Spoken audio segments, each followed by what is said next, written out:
Hola, ¿qué tal? Muy buenas tardes a todas y a todos. Les doy la más cordial bienvenida a este conversatorio de vacunación y quiero agradecer al comité organizador del Congreso Iberoamericano de Enfermedades Crónicas. Hoy les tenemos preparado un panel increíble con grandes panelistas que nos irán guiando en la evolución de la vacunación con perspectiva de curso de vida, resaltando los cambios que ha tenido a lo largo del tiempo y la importancia de que las personas se vacunen. Y para esto quiero presentarles a nuestras invitadas de lujo. Nos acompaña la doctora Gloria Huerta García, quien es Senior Medical Manager de vacunas para GSK México.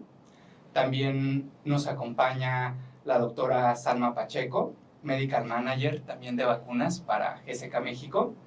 Y también la increíble doctora Ana Mas, Medical Science Liaison de vacunas para GSK México. Bienvenidas.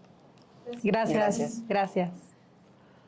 Y pues bueno, tenemos aquí a tres grandes expertas de vacunación, pero cuando hablamos de vacunación, típicamente pensamos en la infancia. Y esto tiene una razón de ser, ¿no? Sabemos que inicialmente una población importante a proteger pues eran los niños y las niñas menores de 1 año, posteriormente los menores de 5 años, pero esto ha evolucionado. Doctora Pacheco, ¿qué puede compartirnos al respecto? ¿Cómo está hoy día la población en México? Gracias, Miguel. Definitivamente hablar de vacunación el día de hoy nos lleva a hablar acerca de vacunación en adultos. ¿Y por qué estar aquí hoy y hablar de adultos? Nuestra población está creciendo a nivel mundial y en México cada vez somos más los adultos y seremos los adultos mayores que los niños. ¿Por qué ha sucedido esto? Porque ha habido grandes avances en la medicina, todos hemos sido partícipes de ello, incluida el foco de la vacunación infantil. A medida que se vacunaron más niños, pudimos disminuir la mortalidad infantil y entonces ya somos más adultos los que hemos vivido este éxito. Y adicional, disminuye la mortalidad infantil, aumenta la esperanza de vida, cada vez vivimos más y queremos vivir mejor. En este momento hay alrededor de 13% de adultos mayores y hacia el 2050, que no falta tanto para ello, seremos casi el doble de personas mayores. Y esto pues nos obliga a pensar que no nada más queremos vivir más, pero que queremos vivir mejor. Sí, y esta última frase que nos mencionas me llama tremendamente la atención. O sea, gracias a estos grandes avances que hemos tenido, estamos viviendo más. Pero cerraste diciendo, estamos viviendo más, pero no necesariamente mejor. ¿Qué significa vivir mejor? Claro, vivir mejor conecta con un concepto muy utilizado en la medicina de adultos, especialmente en la geriatría, que habla de la calidad de vida. ¿Con qué calidad llega un adulto? ¿Con qué capacidad llega para ser independiente, para valerse por sí mismo, e incluso para ser resiliente ante los retos que le presenta la vida? Háblese de infecciones, de enfermedades crónicas, etc. Entonces, esto es lo que conecta. No solo quiero vivir 80 años, pero quiero llegar a esos 80 siendo independiente y estando sano, etc. ¿Y cómo estamos llegando? ¿Realmente estamos llegando independientes? ¿Estamos llegando sanos? ¿Cómo estamos llegando a estas edades? La realidad en México es que no estamos llegando verdaderamente sanos o independientes. De hecho, en la geriatría también se maneja un término, se habla de un déficit. Hoy una mujer mexicana vive casi 80 años, sin embargo solamente llega a los 60 de forma sana y vive sus últimos 15 o 20 años con una comorbilidad descontrolada. Entonces, esto es lo que nos pone a pensar realmente qué podemos hacer para vivir más y vivirlo lo mejor posible. Oye, pero ese dato de vivir 15, 20 años con una comorbilidad, la realidad es que si lo extrapolamos a lo que era la esperanza de vida hace 100 años, 150 años, que era más o menos por ahí, entonces realmente están viviendo las mujeres mexicanas casi la tercera parte de su vida enfermas. Exacto. Y no de una manera plena. Entonces, algo está faltando. Totalmente. ¿No? Algo nos estamos quedando cortos. Totalmente. Y escuchándonos estos 15 años que vivimos sin salud, ¿no?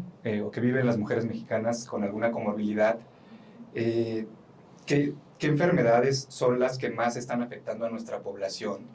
¿Y qué repercusión tiene esto para el sistema inmunológico, ¿no? Sobre todo tan importante para un foro de vacunación como este? Gracias.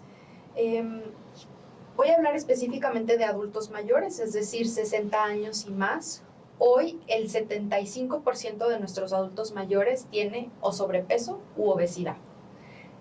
Una condición médica que desafortunadamente hemos normalizado, sin embargo, que representa un riesgo para ellos. Si hablamos de hipertensión, el 75% de nuestras personas mayores en México viven con hipertensión y 37% con diabetes. Entonces tenemos una carga importante de condiciones médicas que representa un círculo vicioso. Esta condición médica aumenta el riesgo de padecer ciertas enfermedades, por mencionar algunas, herpes zóster, influenza, etc.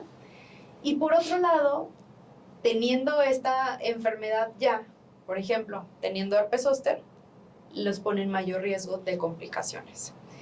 ¿Qué podemos hacer al respecto? Pues iniciar un estilo de vida saludable lo más pronto posible, desde la infancia. La doctora Huerta no me dejará mentir, desde la pediatría, ella como pediatra, y llevarlo de la mano de una alimentación saludable, ejercicio, detecciones a lo largo de la vida y justo la vacunación. Y aquí cierro para dejarlo sobre la mesa con ellas también. Me parece pues una serie de recomendaciones extraordinarias, ¿no? Y tenemos aquí a dos expertas, ustedes no tienen por qué saberlo, pero la doctora Gloria Huerta es infectóloga pediatra y la doctora Ana Mas es médico internista. Entonces, tiene todo que ver con lo que estamos platicando el día de hoy, que ya desde una perspectiva epidemiológica la doctora Pacheco nos aclaró de manera magistral. Y voy a retomar justo estas dos ideas con ustedes. O sea, primero nos decía Salma la importancia que desde la infancia realmente adoptemos estilos de vida saludable, ¿no? Incluyendo la alimentación, la actividad física, pero la vacunación como parte de estos estilos de vida saludables. ¿Qué pudiera decirnos al respecto, doctora Huerta? Bueno, aquí es importante mencionar que la vacunación cobró mucha importancia en la infancia porque básicamente fueron las causantes de que realmente los niños pudieran sobrevivir. En la era pre-vacunación, solamente 4 de cada 10 niños llegaban a los 5 años por todas estas enfermedades que en este momento prevenimos. Y por eso tenemos una cartilla de vacunación tan robusta en pediatría, porque con eso logramos disminuir la mortalidad infantil y lograr una vida plena en la infancia. Como bien dicen, definitivamente la disciplina adquirida en la infancia es algo muy importante para realmente tener una adultez exitosa y una vejez exitosa. Difícilmente, si no tienes una infancia exitosa, vas a adquirir estos hábitos más tarde en tu vida. Y en tu vida adulta, pues finalmente se llena de otras prioridades y no necesariamente de comer bien, hacer ejercicio y llevar una vida saludable en general. Los pediatras sabemos que la vacunación es una de las medidas más importantes para una salud infantil adecuada y una salud infantil completa y plena, pero esto de la vacunación en adultos no es algo nuevo. Si bien la pandemia nos enseñó en otra dimensión la importancia de la vacunación y la importancia de la vacunación en poblaciones adultas y en poblaciones con comorbilidades importantes, es algo que tiene muchas décadas de estudio y muchas décadas de aplicación. En la medicina también tenemos ciertas maravillas tecnológicas y maravillas médicas. No hay ninguna otra molécula que haya impactado tanto en la calidad de vida o en el impacto para controlar enfermedades o evitar enfermedades como es la vacunación. Incluso si los comparamos con los antibióticos, no se equipara esta capacidad de salvar vidas, aunque los antibióticos han salvado millones de vidas. Pero también es la séptima maravilla tecnológica, ¿no? Entonces realmente es algo que debemos de voltear a ver como población médica. Es básicamente nuestro trabajo como médicos fomentar la vacunación, recomendar la vacunación, pero también la población debe de empoderarse de su salud y entender cuáles son los beneficios de llevar una vida saludable. En unos momentos la doctora Salma seguramente nos va a hablar de inmunofitness, que esto es un término realmente importante para llegar a tener esta vejez saludable y esta vejez exitosa, porque sí, estamos llegando a los 80 años, pero queremos llegar a los 80 años siendo perfectamente capaces de vivirlos sin ningún tipo de ayuda, porque para allá vamos y para allá va toda la humanidad. En este momento hay más personas que estamos cumpliendo más de 50 años que niños naciendo, y eso va a impactar fuertemente en los presupuestos de salud. Ya lo vimos con COVID, cómo realmente una población envejecida y comórbida va a impactar gravemente en los sistemas de salud. Entonces, voltear a ver las medidas preventivas, principalmente la vacunación, que es una de las que mayor impacto tienen, aunque no es la única. Tenemos que hablar de medidas preventivas para evitar la obesidad, de medidas preventivas para evitar la hipertensión, etcétera. Tenemos muchas medidas preventivas y sabemos que tenemos muchas prioridades de salud pública, y enfocarnos en la vacunación va a disminuir esta carga de presupuestos en salud en esta población. Sí, me interesa mucho conocer justo este detalle de cómo elegimos estas vacunas y cómo han evolucionado los programas, pero ahorita regresamos contigo con ese punto, porque la doctora Huerta acaba de mencionar un tema que al menos algunas personas quizá de la audiencia que no son expertos en vacunas, ¿no? Como nuestro panel, que me encantaría que nos platicaran más, porque desde que lo escuché me interesó muchísimo. Cuéntenos qué es esto del inmunofitness. Nuevamente retomo esto del inmunofitness. Inmunofitness es un término que ha estado mucho de moda en los últimos 4 o 5 años y habla acerca de, como su nombre lo dice, inmunofitness, es que el sistema inmune esté fit. Y cuando escuchamos fit, estoy segura que nos viene a la mente un gimnasio, unas pesas, y es justo de eso lo que se trata el inmunofitness, es el sistema inmune entrenado. ¿Qué podemos hacer para que este sistema inmune siempre esté en forma y sea capaz de enfrentarse a los retos que hace rato les mencionaba que tiene el propio sistema inmunológico? Y especialmente de lo que hablaremos hoy, las infecciones. ¿Cómo es que un sistema inmune responde a un agente etiológico como un virus o una bacteria? Y cómo es capaz de defenderse en ese momento y adicionalmente de regresar a la normalidad, porque se defiende rápidamente, tiene una respuesta inmune celular y humoral, y el caso es que no se quede siempre en estrés, sino que regrese. ¿Y esto cómo lo entrenamos? A través de de un estilo de vida saludable, donde se incorpore la alimentación saludable, el ejercicio y la vacunación. Cada vez que nosotros nos vacunamos, generamos una respuesta inmune. Y esto es justo como se lo explicamos a los pacientes. Yo lo vacuno para que su sistema inmune aprenda y haga un ensayo de la verdadera enfermedad. No lo estoy mandando a que le dé neumonía, sino a que entrene y cuando venga este agente que le puede causar una neumonía, sea capaz de responder rápidamente y de una forma óptima y que regrese a estar tranquilo otra vez su sistema inmune. Y ahí me gustaría agregar que si bien todas estas vacunas que tenemos disponibles previenen una enfermedad específica, como bien dice la doctora Salma, estimula al sistema inmunológico y no es exclusivo para responder a esa enfermedad. Tenemos también este concepto de efecto cascada, en donde sabemos que incluso algunas vacunas están potenciando de tal manera el sistema inmune que impactan en otro tipo de enfermedades, ¿no? A mí el que me encanta explicar es el del sarampión, ¿no? Los niños vacunados contra sarampión, hay un estudio en donde el IQ es más alto en los niños que se vacunan contra sarampión que en los niños que no reciben esta vacuna. Y no tiene que ver con que evitaron la enfermedad y los otros se enfermaron, encefalitis, etcétera. Tiene que ver con este booster del sistema inmunológico. La vacuna de BCG, como pudimos ver durante la pandemia, fue una de las elegidas para hacer este booster inmunológico de inmunidad celular que necesitábamos para potenciar nuestra respuesta contra COVID.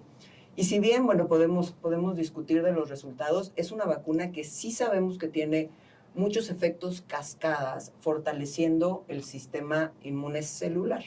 Y también existen estudios en donde comparan a la población que se vacuna temporalmente de influenza, bueno, reiterativamente de influenza, cuando le corresponde cada año, de tosferina, de neumococo, en donde impacta a lo largo de su vida en disminuir la posibilidad de accidente vascular cerebral o incluso desarrollar demencia. Entonces, aquí podemos ver que las vacunas, si bien están dirigidas a un microorganismo en particular, también es una herramienta que nos permite envejecer con un inmunofitness mucho más potente, ¿no? Solamente, además de prevenir las enfermedades, también cada una de las enfermedades, y aquí le voy a pedir a la doctora más que haga más información sobre esto, padecer ciertas enfermedades infecciosas impactan en el control de las comorbilidades que tenemos y esto además impacta en la calidad de vida. Y por ejemplo, la influenza está caracterizada como una enfermedad catastrófica.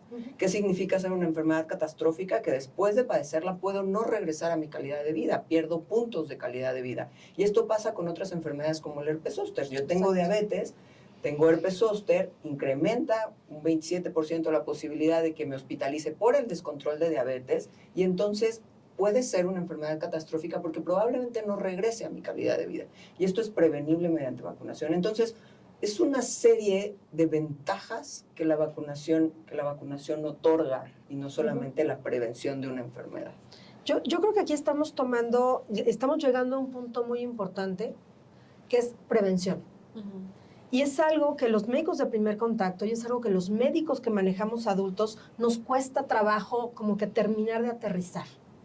Me queda claro que los pediatras pues viven para prevenir, los epidemiólogos, los salubristas, pero a veces los médicos que nos dedicamos a ver adultos e incluso desafortunadamente muchas veces también médicos de primer contacto, estamos más en voy a tratar de curar a mi paciente a voy a tratar de prevenir que se complique. Y se nos olvida que existe prevención primaria y se nos olvida que existe prevención secundaria. Y entonces en el mundo de los adultos quizá la vacunación ya sea una prevención secundaria, pero sigue siendo parte de un esquema de preventivo, que es válido y que es necesario para que realmente podamos avanzar en nuestra población a justo lo que están comentando, a tener un sistema inmunológico entrenado, a tener un envejecimiento, una adultez en las mejores características posibles. Y sí, bien como ya lo menciona la doctora Huerta, muchas enfermedades crónicas que como internista me cuesta mucho trabajo controlar en mis pacientes. Es frustrante que les da un cuadro de herpes zóster, les da una influenza y se descontrola, hemoglobina glucosilada se sale completamente de parámetros y esto implica un costo no solamente monetario para el paciente, que es algo importante, no solamente en recursos de salud, que es importante, pero también en desgaste del propio paciente, de sus familias y de nosotros como profesionales de la salud también, porque finalmente entablamos relaciones con nuestros pacientes. Entonces, si estamos en un punto en el que podamos comprender la importancia y la trascendencia de la vacunación a lo largo de toda la vida, desde que estamos embarazadas, en donde hay indicaciones muy precisas de vacunas que son necesarias para el binomio, no solamente para la mamá. Y seguimos con este camino de una adecuada vacunación a lo largo de la vida, pues seguramente vamos a poder entregar adultos mucho más funcionales, mucho más saludables. Sí, doctora, más y para la audiencia, pues hemos escuchado este término maravilloso de inmunofitness y nos han explicado ya que es esta forma en la que estamos entrenando nuestro sistema inmunológico para volverlo más resiliente, para responder mejor a los retos de los agentes infecciosos y regresar a su estado previo, ¿no? Y recuperarse de manera adecuada. Pero escuchando un poco los comentarios que hicieron, me parece que es como una moneda que tiene dos caras y que también las infecciones o los agentes infecciosos también provocan daño más allá de su infección inicial, ¿no? Y que esto es particularmente importante en algunas enfermedades, como es la enfermedad de tipo influenza, ¿no? La enfermedad respiratoria grave por este agente. Pero, ¿qué pudiera contarnos, doctora, de la relación que tienen estas infecciones con las comorbilidades, ¿no? Y cómo estos pacientes que ya nos comentaba la doctora Salma, que una proporción muy importante de la población vive con alguna enfermedad crónica. O sea, cómo se relaciona, por un lado, el riesgo de que nos infectemos con estos microorganismos, pero también la gravedad que van a tener estos pacientes cuando se enferman. O sea, cómo evolucionan estos cuadros, qué agentes deben preocuparnos especialmente. Muchas gracias, Miguel. Mira, la realidad es que muchísimos agentes infecciosos pueden impactar de forma negativa más allá de la enfermedad específica que causa el agente, ¿no? Por ejemplo, podemos hablar de herpes zóster. Es una enfermedad infectocontagiosa que sabemos que es la reactivación del virus de la varicela zóster. Sin embargo, personas que tienen un cuadro de herpes zóster tienen un mayor riesgo a corto y mediano plazo a desarrollar, por ejemplo, un infarto agudo al miocardio, un accidente vascular cerebral. Si a eso agregamos que a lo mejor esta misma persona es diabética o es hipertensa o tiene ya un antecedente vascular previo, vamos aumentando cada vez más los riesgos. Y esto no significa que sean adicionales, no es que se sume un 20 más un 20 más un 20. No vas por ese lado, pero sí se va aumentando el riesgo de cada persona, de cada paciente al momento de presentar alguna enfermedad infectocontagiosa. Si, por ejemplo, tenemos un paciente que no se ha vacunado contra influenza, una persona de más de 75 años, la morbimortalidad en esa persona por un cuadro de influenza es mucho mayor que en una persona de la misma edad, que quizá contenga la misma comorbilidad, que sí recibió su vacuna contra influenza en la temporada que le correspondió en la última y que quizá haya recibido previas. Entonces, aquí algo importante también es entender el hecho de que las vacunas ayudan a disminuir la morbimortalidad de la enfermedad, del agente original, del agente infeccioso. No necesariamente significa que si me pongo una vacuna, entonces no me voy a enfermar. Lo que sí pueda suceder probablemente es que si me pongo una vacuna, disminuye la morbimortalidad contra esa enfermedad. En niños, y ahorita la doctora Huerta le pediré que ella nos platique cuál es la perspectiva en niños, pero en adultos sí buscamos, por supuesto, que nuestros pacientes no se enfermen de influenza, por supuesto que buscamos que no se enfermen de neumonía, que no les dé COVID, etcétera, todas las enfermedades que podemos platicar un poquito más adelante que se pueden prevenir a través de la vacunación. Pero en adultos también buscamos que si les da el cuadro, no sea con un decremento tan importante en su salud. Pero me gustaría que la doctora Huerta nos platicara en niños. Haciendo la analogía con los niños, y voy a comentar dos cosas. Una que me vino a la mente con esta pérdida de calidad de vida después de enfermarte por una enfermedad prevenible mediante vacunación. Yo creo que en este momento de la historia de los pediatras, los que más nos frustra son complicaciones relacionadas a enfermedades que pudieron haberse prevenido mediante vacunación. Por la razón que sea, que no se haya acabado o no se haya iniciado el esquema, realmente ver a un paciente pediátrico con una consecuencia de una enfermedad que es prevenible mediante vacunación y en porcentajes muy altos, que si bien las vacunas nunca sean un 100%, pero sí en porcentajes muy altos, padezcan esa enfermedad y queden con alguna secuela. Realmente es algo muy frustrante. Pero en este momento los pediatras tenemos esa capacidad de recomendar la vacunación a nuestros pacientes y va a depender de esos pacientes tomar la recomendación o no. Claramente tenemos en nuestro discurso la vacunación en todas las etapas pediátricas y cada vez que llegan al consultorio, lo primero que pedimos, la gran mayoría de los pediatras, es la cartilla y cómo están sus vacunas. Y de nosotros depende de recomendarlas y, bueno, finalmente la decisión es de los padres aplicarla o no. Yo no puedo obligar a nadie, pero sé que la estoy recomendando. Claro. El problema que estamos viendo ahorita con los pacientes adultos es que no tienen esta recomendación tan frecuente. No es parte del diálogo del médico que ve a adultos recomendar todas las posibles vacunas que debiera de recibir. En este momento sabemos que tenemos 10 antígenos, ¿no? O sea, 16 enfermedades prevenibles mediante vacunación en diferentes vacunas, en adultos. Y a mí lo que me gustaría entender, a lo mejor estadísticamente, es cuántas realmente la población en general sabe que se debe de aplicar. Y no tendrían por qué saber. Incluso en mi familia, que tenemos un médico que sabe de vacunas, si yo le pregunto ahorita a mi hermana, ¿sabes qué vacunas te tienes que aplicar? Pues a lo mejor se acuerda de algunas que yo le dije, pero no es que se las haya recomendado su médico. Y a mí me gusta mucho platicar este paciente que tuve hace algunos años, un hombre de 45 años, hombre que tiene sexo con hombres. 45 años, que aparte lo veía seguido en la consulta por alguna patología, que llega al hospital con una hepatitis B cuasi fulminante.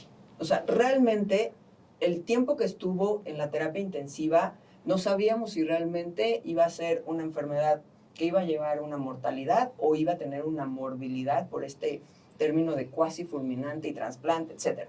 Pero bueno, finalmente sale del cuadro y cuando lo damos de alta, mi recomendación fue, por favor, dile a tus pares que hay una vacuna que previene esta enfermedad, ¿no? Que es importante tener medidas preventivas para evitar todo esto que acabas de pasar.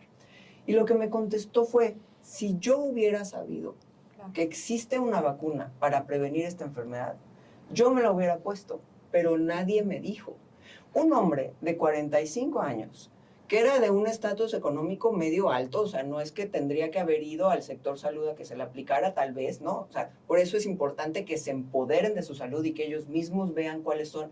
Pero en este momento es nuestra responsabilidad como personal de salud recomendar las vacunas, saber a quién recomendárselas, cuándo recomendárselas, para que tomen una decisión y no digan, a mí nadie me dijo, porque por 45 años le falló el sector salud. Claro. Le fallamos todos los que tuvimos este contacto médico. Y es además una persona que tiene riesgos incrementados de padecer muchas enfermedades prevenibles mediante vacunación. Entonces, tener el concepto real de la importancia como médicos de salvar vidas con una medida tan vieja que ha salvado tantas vidas, que todo mundo sabe que salva vidas. ¿Por qué no es el discurso preventivo más arraigado en la población médica? No lo sé, pero es el producto preventivo más arraigado en la población pediátrica. Y créeme que no, o sea, si nos vamos a la historia de la vacuna de pediatría tampoco fue, ay, sí, mañana ya ponemos las chorrocientos mil vacunas que ponemos. No, también nos costó mucho trabajo llegar a un esquema tan robusto como el que tenemos ahorita. Pero creo que toda esta historia de la vacunación pediátrica debería de ser no suficiente, pero clara en el valor de las vacunas en otras poblaciones. Sí, fíjense nada más qué interesante. Algo que llamó profundamente mi atención es esto que nos acabas de decir de le falló el sistema de salud, le fallaron muchos médicos, ¿no? Y hoy nos acompañan muchos médicos de primer contacto, tanto médicos generales como médicos familiares, y la atención primaria, por excelencia, había arropado la vacunación por mucho tiempo como una actividad esencial dentro de la atención primaria. Y recientemente los generalistas o los médicos de primer contacto se han ido rezagando en su participación clínica en estos aspectos preventivos. Entonces, cuando hablábamos de lo que era la atención primaria, sobre todo de APS renovada, se hablaba de que es aquello que más importa, lo que prima, ¿no? Pero se ha vuelto este concepto hacia algo primitivo. Entonces, tenemos esta idea de que es algo quizá que ya no debemos hacer, porque es algo que damos por hecho, y que las vacunas están y tal vez han sido tan exitosas que realmente hoy no visibilizamos los problemas, ¿no? Pero ya hemos pasado por esta problemática, primero desde el envejecimiento, o sea, qué sucede con estas personas que están envejeciendo, luego desde las comorbilidades, ¿no? Ya falló el sistema de salud, ya fallaron muchos médicos, como este paciente que nos contó la doctora Huerta. Pero ¿qué hemos hecho bien? ¿Cómo ha evolucionado nuestro programa de vacunación? ¿Qué antígenos tenemos, por ejemplo, dentro de estos 16 antígenos por edad? Y luego, ¿qué sería tan importante para estos pacientes que tienen estas comorbilidades de las que ya nos habló la doctora Ana Más? Creo que es una pregunta complicada de contestar en su totalidad, porque hemos hecho muy bien muchas cosas. Creo pero también ha sido todo un reto tener productos dirigidos a poblaciones específicas, ¿no? Uno de los discursos más que yo más escucho cuando no se vacuna uno u otro paciente, por ejemplo, con inmunocompromiso, pero es que la vacuna no va a ser tan efectiva. No la aplico porque no va a ser tan efectiva. Los pacientes con CD4 bajos, pues se la aplico, no va a servir de nada. Una cosa importantísima es que le va a servir mucho más que nada, eso es claro, pero también sabemos que un sistema inmune enfermo o envejecido confiere ciertos retos de vacunación. Y entonces ha habido diferentes estrategias para lograr estas vacunaciones. Influenza, por ejemplo, que si la doble dosis, que sea adyuvantada, etcétera. Porque sabemos que mientras más inmunosenescentes seamos, es menos efectiva en prevenir la enfermedad y en prevenir a lo mejor complicaciones. Y entonces tenemos que empezar a ver cuáles son otras estrategias y por eso las nuevas tecnologías de vacunación justo están dirigidas a estos retos. No es igual como responde un niño de 4 o 5 años sano a una vacuna, a la misma vacuna, a cómo responde a lo mejor este mismo niño pero obeso o este mismo niño con alguna comorbilidad. Ahora imaginen esta misma vacuna en un adulto inmunosenescente y además diabético. Por supuesto que las eficacias no van a ser comparables, pero eso no significa que no van a tener un impacto importante en prevención de las enfermedades. Pero lo que tenemos y lo que hemos estado haciendo mejor desde pues, la industria farmacéutica, desde la investigación en vacunas, es justo encontrar cuáles son estas tecnologías de vacunación que van a convencer de mejor manera a los médicos de que pueden aplicarla y van a generar una diferencia en la prevención de ese paciente que tiene muchos retos inmunológicos. Pero, por ejemplo, si los médicos que nos están viendo en este conversatorio, ¿cómo llevan esto a su consulta diaria? O sea, si yo recibo a mi paciente de determinada edad, ¿qué le pregunto para entender qué le tengo que recomendar? Me gustaría... Sí, por favor. No, por favor. Gracias. Yo justo quiero conectar con lo que nos preguntabas, ¿qué hemos hecho bien? Y tenemos un recuerdo fresco, aunque doloroso, que ha sido COVID-19. Y esta situación hizo que todos los profesionales de la salud, toda la población general, estuviera hablando de vacunas, ¿cierto? Uno iba al súper, etcétera, y escuchaba a la gente hablando de eficacia, pero cuando me la pongo, etcétera. Entonces, para mí eso es una prueba de que realmente los profesionales de la salud tenemos la capacidad y el papel de ponerlo sobre la mesa. Porque durante todo este tiempo, seguro había dos opciones. Nosotros le recomendábamos la vacunación a los pacientes, o llegaba el paciente preguntándonos, ya me la puedo aplicar, ya me puse una, pero ¿qué pasa después? Etcétera. Entonces, para mí eso es una muestra de que tenemos toda la capacidad y la credibilidad de la población para hacer una recomendación y que realmente suceda. Ahora, nadie ha dicho que ha sido fácil, porque ¿qué pasa en la consulta a esta persona de 45 años o más? Y en la historia clínica, esquema de vacunación y uno le pregunta al paciente, ¿tiene todas sus vacunas completas?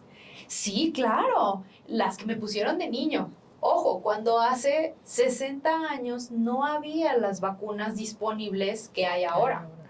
Y no necesariamente la vacunación durante la infancia protege siendo un adulto. Entonces, el caso es dar ese primer paso, sí, preguntar acerca de los esquemas y hacer entonces esta, pues esta relación de realmente qué es lo que mi paciente necesita. ¿Qué edad tiene para empezar? Saber qué vacunas le corresponden y adicionalmente a lo que platicaba la doctora Huerta, qué condiciones médicas puede haber ahí que lo hagan que tenga un riesgo incrementado de padecer tal o cual enfermedad. Entonces, yo dejo justo este tema sobre la mesa de esta responsabilidad que tenemos nosotros de dar el primer paso y hacer este clic con los pacientes. Sí, y aquí sí quiero retomar esto de esquemas de vacunación, porque no, o sea, que llegue y le preguntemos, ¿tiene todas sus vacunas? Y nos conteste que sí. Pues yo, o sea, Salma y yo tenemos un esquema infantil completamente diferente, incluso con Ana, o sea, le llevo 20 años, entonces cuando yo nací existían mucho menos vacunas de las vacunas que existían cuando Salma o Ana nacieron. Entonces, si yo llego con mi médico y me dice, ¿tienes todas sus vacunas? Pues sí, me pusieron todas las de la infancia, y el médico no sabe cuáles fueron las vacunas de su infancia, pues entonces dice, pues ya está vacunado contra todo y entonces nada más nos falta tal o cual cosa y entonces, ¿no? Porque, por ejemplo, hepatitis A le dio a mi hermana y en ese momento me vacunaron porque le dio a mi hermana, pero no estaba siquiera cerca de estar ni en las cartillas, ni en las guarderías, ni en ningún lado. O sea, en ese momento te inyectaban gamaglobulina o globulina específica para hepatitis A y te ponían a comer dulces 2 meses, ¿no? Y te aislaban, etcétera, ¿no? Pero era completamente diferente la manera de prevención en los años 80 que en los 90 que en los 2000. Entonces sí parte desde el conocimiento del médico que pregunta. Entonces lo primero y nuestra responsabilidad es saber qué vacunas necesita mi paciente por edad, por comorbilidad, por profesión, porque hay profesiones que necesitan cierta vacunación, e interrogar a partir de ese conocimiento, no dejarle la responsabilidad al paciente de que te diga, ya tengo todas mis vacunas. Ah, bueno, tiene todas sus vacunas y ya no tengo nada más que preguntar. No, o sea, realmente sí parte desde nuestra responsabilidad como médicos saber qué es lo que vamos a preguntar y cuáles son las necesidades de cada uno de los pacientes. Sí, es perderle el miedo a las vacunas, perderle el miedo al interrogatorio del paciente, justo no quedarnos con el, tengo todas, pues qué bonito, siguiente pregunta, mascotas, no, espérame tantito. E ir un poco más allá, ir más hacia la profundidad. Y si cuando somos niños nuestros papás nos protegen, nos llevan a vacunar, se aseguran o se intentan asegurar de que nuestra cartilla de vacunación esté completa, porque ellos son los adultos, bueno, en este momento nosotros como adultos somos nuestros propios responsables y tenemos, o sea, es una relación compartida entre médico y paciente, médico sabiendo interrogar y paciente también sabiendo preguntar y todos informándonos desde la trinchera y desde la cancha que nos toca estar informados. Entonces creo que como médicos sí necesitamos perderle el miedo a la vacunación, a hablar de vacunas con nuestros pacientes. No tiene nada de malo, al contrario, es una manera de ayudarlos, como ya lo platicamos cuando iniciamos este conversatorio, a tener un estilo de vida saludable, a llegar a una mejor condición. Y si ya tienen alguna comorbilidad, bueno, pues poderlos ayudar a que esa comorbilidad se mantenga lo más estable posible. Y nosotros también aventurarnos a estudiar y a leer las recomendaciones que existen a nivel nacional y a nivel internacional y poder compartir esta información con nuestros pacientes, recomendar la vacunación de acuerdo a grupos de edad, a grupos de riesgo, porque no todas las poblaciones necesitan las mismas vacunas al mismo tiempo. De una u otra manera quizá todos vayamos a necesitar casi las mismas, pero habrá una población que las necesite algunas primero que otras. Y también es una invitación a que nosotros como médicos estemos conscientes de esas recomendaciones y sepamos hablarlas con nuestros pacientes en la consulta y que no creamos que es una pérdida de tiempo. Hablar de vacuna en una consulta de seguimiento no es perder el tiempo con nuestro paciente. Aquí nada más me gustaría puntualizar que una de las principales preguntas que nos hacen los médicos de adultos en la vacunación es ¿a dónde lo mando para que se vacune? Yo no vacuno, ¿cuáles son realmente las posibilidades de vacunación? Entonces tenemos las vacunas que están en cartilla, que pueden ir a cualquier centro de salud, y las vacunas que no están en cartilla. Y yo no sé si los tenemos bien o mal educados en esta gratuidad de las vacunas en pediatría. Yo creo que sí, que es una molécula y un fármaco que debiera ser de acceso para todas las poblaciones. Y algo que dices tú, Miguel, siempre es que eso nos ayuda a equiparar a todas las poblaciones y darles las mismas oportunidades. Pero en el momento que todavía no tenemos este acceso universal en todas las vacunas, pues también preguntarle a tus pares la posibilidad de enviar a tus pacientes a vacunar, a tus compañeros pediatras que seguramente van a tener esa posibilidad de vacunar a los adultos, mientras todos sabemos a dónde podemos dirigir a los pacientes dependiendo de sus necesidades, o decido o no empezar la vacunación. Sí, la infraestructura de vacunación en los adultos es algo que también tiene sus áreas de oportunidad y a lo mejor eso pudiera estar frenando la vacunación en adultos en alguna medida, pero también, pues finalmente como comunidad médica, saber a dónde dirigirlos es también parte de nuestra responsabilidad.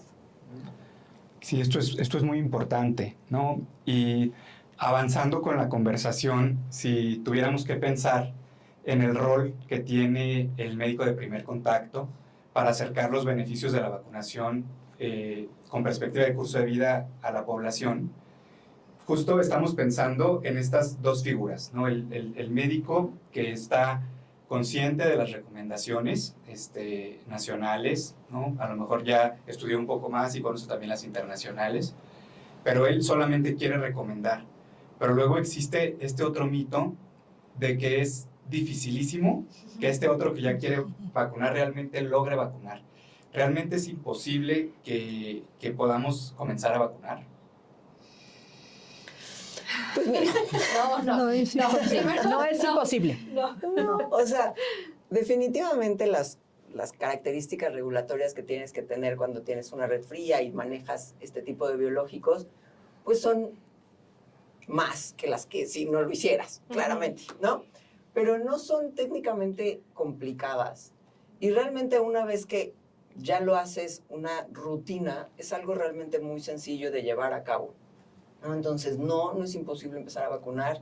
Es incluso, yo siempre que platico con oncólogos, por ejemplo, pues por supuesto es mucho más fácil que cualquier otro tratamiento quirúrgico, oncológico, reumatológico, dermatológico, ¿no? Porque incluso poner el botox para que la arruga no esté chueca es mucho más complicado que realmente aplicar una vacuna, ¿no? Entonces, no es, o sea, desde el conocimiento yo puedo decir, no es complicado, pero bueno, nadie nace sabiendo y hay algunas cosas que tenemos que aprender y bueno, existen múltiples lugares en donde podemos hacerlo, ¿no? Pero no, complicado no es.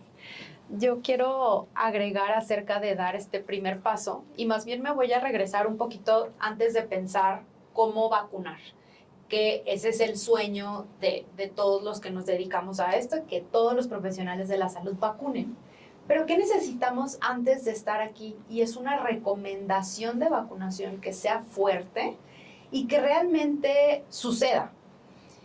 Y para esto necesitamos dos cosas. El conocimiento primero. Y también yo diría no hay que tenerle miedo, no hay que sabérselo todo. Actualmente podemos buscar bibliografía al respecto y solo por decir algunos y me encantaría que aparecieran los links acá y pudiéramos compartirlos con ustedes. A nivel nacional están los lineamientos del programa de vacunación universal, los cuales están disponibles en internet y se pueden consultar. Si bien es un documento un tanto amplio, podemos ir rápidamente a las tablas para saber qué vacunas necesita ese paciente. Por otro lado están las recomendaciones de la Asociación Mexicana de Vacunología, que ellos tienen un esquema ideal que contempla vacunas que actualmente están disponibles en el programa de vacunación universal o que están disponibles de forma privada. Y si hablamos de otro tipo de recomendaciones como las internacionales, están las de los CDC de los Estados Unidos, que son un ente claramente experto en este sentido. Incluso los CDC han desarrollado herramientas para llenar rápidamente respuestas con opción múltiple y nos dé una lista de vacunas personalizadas o una lista personalizada para nuestro paciente. Hay aplicaciones ya que se pueden bajar en el teléfono, y a lo que voy es romperle este miedo, quitar este miedo, porque luego los médicos dicen, ay, es que no me la sé. O sea, incluso yo no me la sé, o sea, yo voy y busco esta lista para asegurarme que le voy a recomendar a este paciente, ¿no? Entonces, mi consejo sería, no tengan miedo, de verdad se aprenden cosas mucho más difíciles como las dosis pediátricas de los medicamentos versus esto que está ahí al alcance. Por supuesto. Y también conocer cuáles son las verdaderas contraindicaciones que tiene cada una de las vacunas, que las podemos coadministrar y que nos quitemos el miedo de que son demasiados antígenos, ¿no? O sea, nuestro sistema inmunológico puede con eso y mucho más. Entonces, y aquí voy a decir algo que dice la doctora Pacheco y se lo voy a robar, pero no desperdiciemos oportunidades de vacunación. Totalmente. Si tenemos al paciente y es un paciente que por edad y por indicación le podemos aplicar vacuna de herpes zóster, vacuna tetravalente contra influenza, vacuna contra COVID, y las tenemos a la mano, hay que aplicarlas, ¿no? Si el paciente tiene la indicación, es el momento. No se contraponen, no se contraindican. Entonces, esto va de la mano de leer, estudiarlo un poco, irnos hacia las recomendaciones y proteger a nuestros pacientes con lo que tengamos a la mano. Claro. Doctora, justo este punto que toca de este paciente hipotético que necesita al menos 4 vacunas en esta visita. O sea, a veces se cree que lo debo citar en diferentes visitas o que no es correcto administrar en un mismo momento las vacunas, o porque tememos que no vayan a tener el efecto deseado, o porque tenemos algún riesgo de seguridad al aplicar todas estas vacunas juntas. Pero actualmente, ¿cómo lo organizan y cómo podemos evitar esas oportunidades perdidas de vacunación? La realidad es que las vacunas se pueden aplicar en la misma visita. Sí se recomienda aplicarlas con una distancia aproximada de 2.5 centímetros entre aplicación y aplicación para que podamos determinar específicamente en qué lugar estamos aplicando qué biológico y no se contraponen, no se tienen hasta el momento reportes en donde haya disminución en la inmunogenicidad, interacciones entre los antígenos, ni ningún real problema máximo de seguridad en cada uno de los pacientes con estas coadministraciones. Sí, hay muy pocas vacunas que no se pueden coadministrar. Realmente les podemos contar con menos dedos que una mano, ¿no? Y bueno, algunas de las que no se pueden coadministrar es la vacuna de virus vivos contra herpes zóster, que ya no es algo que va a estar disponible, junto con la PCV23, porque disminuye la inmunogenicidad, neumococo conjugada con meningococo conjugada, porque disminuye la inmunogenicidad de neumococo y de meningococo, pero son las únicas que en este momento no se pueden coadministrar, y exclusivamente por eso, no porque incrementen los efectos adversos, no porque vaya a tener algún tipo de efecto diferente al establecido. Pueden responder un poco menos, pero tampoco significa que no van a ser inmunogénicas, ¿no? Entonces, en ese sentido, la mayoría de las vacunas que nos corresponden a ciertas edades se pueden aplicar exactamente en la misma visita, ¿no? Entonces, sí, y aquí lo que me gustaría, a lo mejor ya para concluir en este conversatorio tan rico, es importante nuestra recomendación. Yo entiendo y entendemos que no lo sabemos todo y en este momento estamos aprendiendo de vacunación en los adultos, la mayoría de los médicos que ven adultos, pero lo que sí pediría es que no desfomenten la vacunación, que no digan que no a una vacuna por desconocimiento, porque sí nos ha tocado muchas veces que no se aplica porque el médico le dijo que no se la aplicara porque no es el mejor momento. Influenza, por ejemplo, ¿no? O sea, una persona cardiópata que va con el cardiólogo y el cardiólogo le dice no te la pongas porque no es el mejor momento para aplicártela en plena temporada de influenza. Entonces, yo lo que sí le pediría a la comunidad médica es que no desfomente la vacunación, ¿no? O sea, y que pregunte o que estudie en relación a la vacunación antes de decir que no a una vacunación. Sí, totalmente de acuerdo. Sin lugar a dudas, siempre nos vamos a beneficiar mucho más de la vacunación. Siempre vamos a tener mejor resultado gracias a la vacunación que al prescindir de ella. Entonces es una herramienta súper poderosa que tenemos hoy por hoy los profesionales de la salud, pues usémosla. Aprovecharla. Hay que aprovecharla. Claro. Creo que también es buena oportunidad para invitar a todos los profesionales de la salud a que se sigan preparando. Nosotros hemos hecho ya bastantes esfuerzos de programas de educación médica que también yo sigo aquí con los links compartiéndoles. Claro, para que ustedes entren y tomen estos cursos, estas capacitaciones que están diseñadas de forma muy amigables y entonces sientan este empoderamiento y esta seguridad para poder decidir, recomendar, posponer, por ejemplo, alguna vacunación y así contar con ustedes. Con los fundamentos. Totalmente de acuerdo. Sí, pues ya estamos cerrando prácticamente este conversatorio y quisiera pedirles que en 30 segundos, máximo un minuto, pudieran por favor decirnos para estos médicos de primer contacto que nos están viendo, que están viendo este conversatorio, ya están aquí porque están interesados en vacunación, porque están interesados en proteger a sus pacientes, pero ya tienen el conocimiento, ¿no? Ya les hablaron de algunas recomendaciones, ya hablamos de las falsas contraindicaciones, de todos estos beneficios adicionales. Pero, ¿por qué razón deberían destinar 5 o 10 minutos de todas sus consultas para entender si sus pacientes están al día en sus esquemas de vacunación, vacunar ese día contra lo que necesiten o referirlo a quien haga que esto suceda? ¿Por qué tendríamos que invertir este tiempo en nuestras consultas? Que de por sí ya tengo 30 pacientes en atención primaria y el tiempo es súper, súper valioso. Porque en realidad no es una pérdida de tiempo, es una inversión de tiempo. Necesitamos romper el paradigma en el que hemos vivido tantos y tantos años. Y si yo le puedo preguntar a mi paciente si se está tomando su hipoglucemia y se está aplicando la insulina como yo se la prescribí, puedo preguntarle cuáles han sido sus últimas vacunas, por qué no se ha vacunado e irlo llevando. Quizá esto es algo que no se puede hacer en una primera consulta de golpe y lo tengamos que ir trabajando. Lo ideal es que lo hiciéramos en una sola primera consulta y llevemos a nuestro paciente.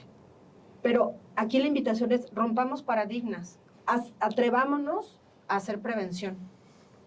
Aquí me gustaría comentar que yo sí creo que es en el momento que lo conoces, ¿no? O sea, si yo tengo un paciente con ciertas comorbilidades y es la primera vez que yo lo conozco, para que yo lo controle, tengo que evitar que lo puede descontrolar. Si no, yo me refiero a lo que entonces, ya lo conozco. Sí, puede ser, ¿no? Pero en la primera consulta, sí, claro. Si yo tengo un paciente con diabetes, para yo lograrlo controlar, primero tengo que saber qué sí puedo prevenir. Algo que nos ayuda mucho a los pediatras es ver el esquema de vacunación y llegó con neumonía, pues yo sé que no es un hemófilus influenza.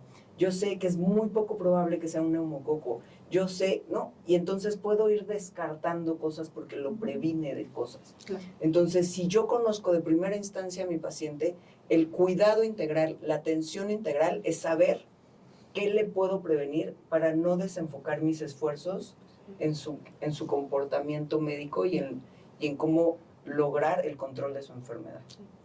Doctora Pacheco.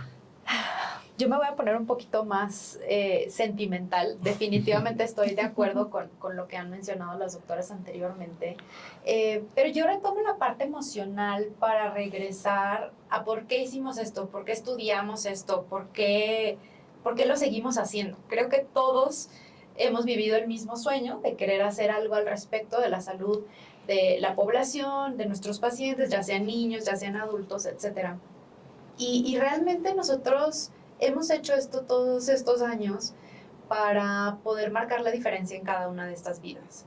Y la vacunación es exactamente la punta de lanza, creo yo, de por qué lo hacemos. Prevenir que mi paciente no se enferme, que pueda vivir una vida plena. Entonces, yo justo por esto retomo a la parte emocional y lo conecto con las familias que desafortunadamente han perdido a un miembro por una enfermedad prevenible por vacunación. Esto es simplemente inaceptable. Entonces, pongámonos en los zapatos de estas personas, de estos pacientes que han vivido alguna complicación y seamos quienes cambiamos el destino de esta circunstancia. Entonces, esa es mi invitación. Pues muchas gracias de verdad por estas palabras que nos acaban de compartir. Doctora Ana Mas, doctora Gloria, doctora Pacheco, ha sido de verdad un privilegio poder conversar con ustedes y a la audiencia que nos acompaña en este Congreso Iberoamericano de Enfermedades Crónicas. Los invito a continuar disfrutando de estas conferencias, de este congreso, a seguir aprendiendo y por supuesto a prepararse y a llevar los beneficios de la vacunación a todas las personas. Muchas gracias y que sigan disfrutando el congreso. Gracias. Gracias.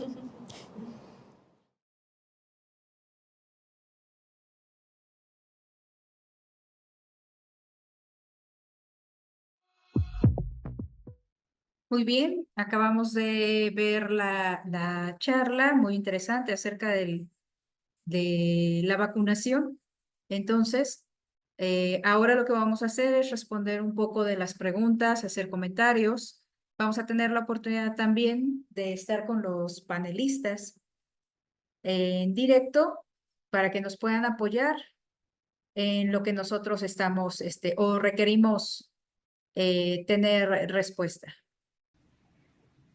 Buenas tardes, ¿me escuchan? Sí, claro que sí. Tenemos a la doctora Gloria ya conectada. También ¿Me tenemos escucha? ya a la doctora Ana Mas. Gracias. Buenas tardes. Buenas tardes, doctora. Un gusto tenerla aquí en este congreso. De hecho, les agradecemos que estén en conexión. Al contrario, doctora, para nosotros es un verdadero gusto poder estar aquí con ustedes, pues para platicar, resolver sus dudas y poder que se nos quite el miedo y la duda respecto a la vacunación en los adultos. Claro que sí. ¿Quisieran hacer algún comentario acerca de esto? Pues me gustaría comenzar y después, si la doctora Huerta continúa, pues me gustaría comenzar diciendo que la realidad es que la vacunación en los adultos es algo de suma importancia. Y nosotros estamos ante una población adulta que requiere esquemas de vacunación muy robustos y nosotros como médicos, pues somos los que llevamos de la mano a nuestros pacientes hacia esta vacunación.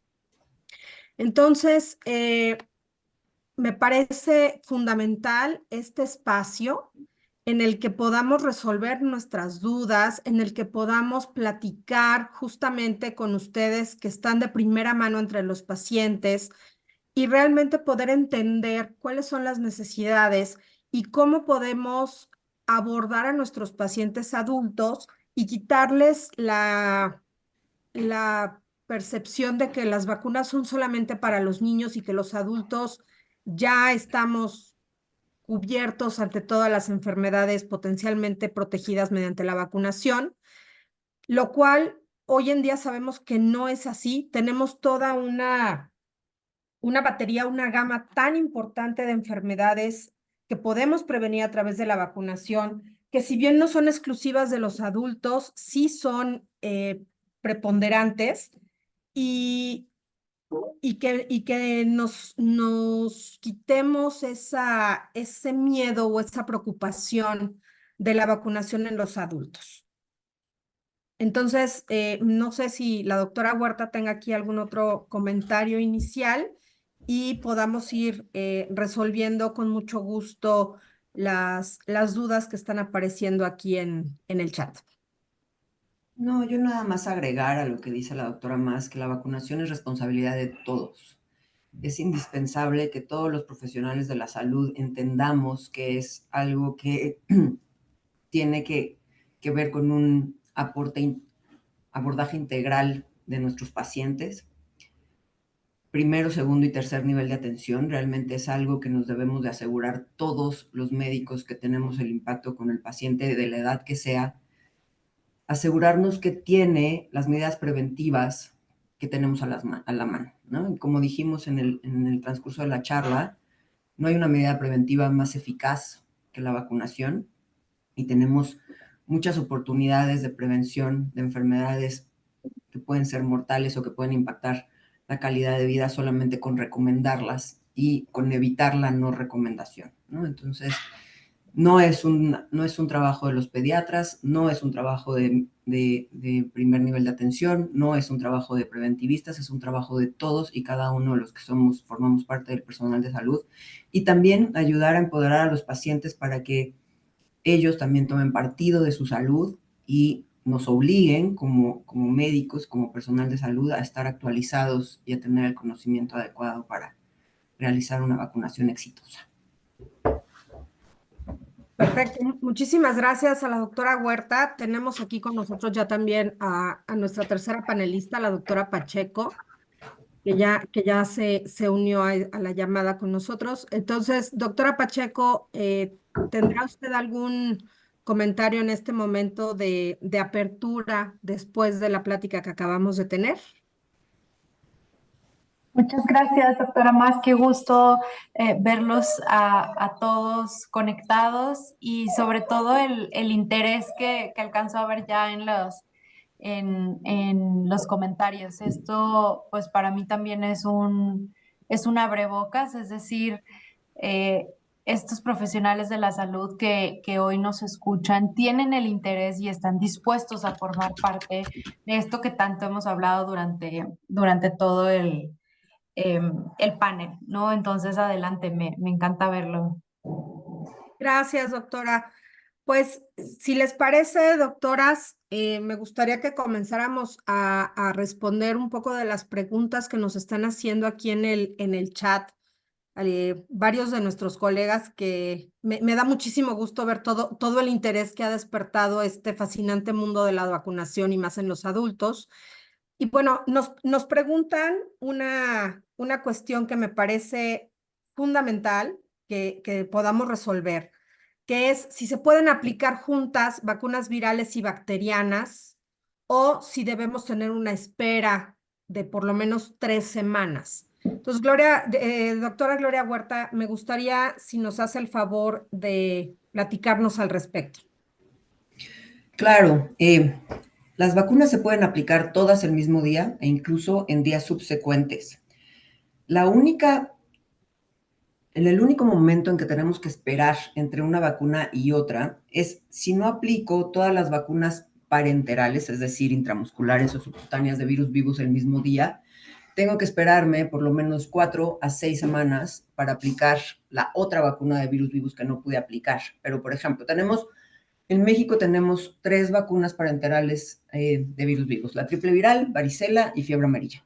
Entonces, si el paciente necesita la aplicación de estas 3 vacunas, las puedo aplicar estas 3 vacunas junto con neumococo, junto con hepatitis. Todas las vacunas que un paciente necesita se pueden aplicar el mismo día de la consulta para evitar oportunidades perdidas.